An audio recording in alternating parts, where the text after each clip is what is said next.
En amour, certaines décisions impliquent une période de souffrance plus ou moins longue.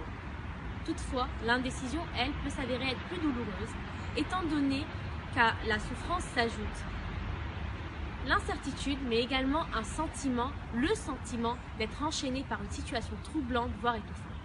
C'est d'ailleurs dans cette situation que se trouve notre héros pré-romantique du roman éponyme Adolphe de Benjamin Constant. Dans ce roman, Adolphe nous expose avec une extrême clarté ses pensées, son ressenti et surtout sa mélancolie profonde.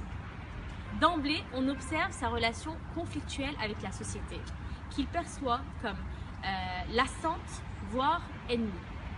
Du coup, pour fuir cette société, lassante et ennemie, il va se réfugier dans les bras de sa bien-aimée Éléonore, pour deux raisons.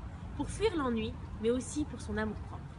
Cependant, cette relation se détériore. Au bout d'un moment, elle devient lassante, voire étouffante. De ce fait, Adolphe va fuir Éléonore et se réfugier dans la nature, où livré à d'éternelles introspections, il va finir par s'égarer, voire s'épuiser. Ainsi, on observe un héros qui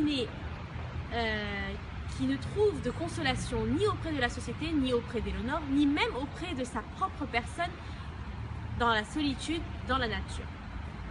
Dans cette œuvre, on remarque d'ailleurs que la nature est souvent le miroir qui reflète les états d'âme du héros pré-romantique, puisque lorsqu'on parle de la nature grise et triste, on insinue, on souligne la mélancolie du personnage, et lorsqu'on parle de la nature déserte, on souligne la solitude du personnage.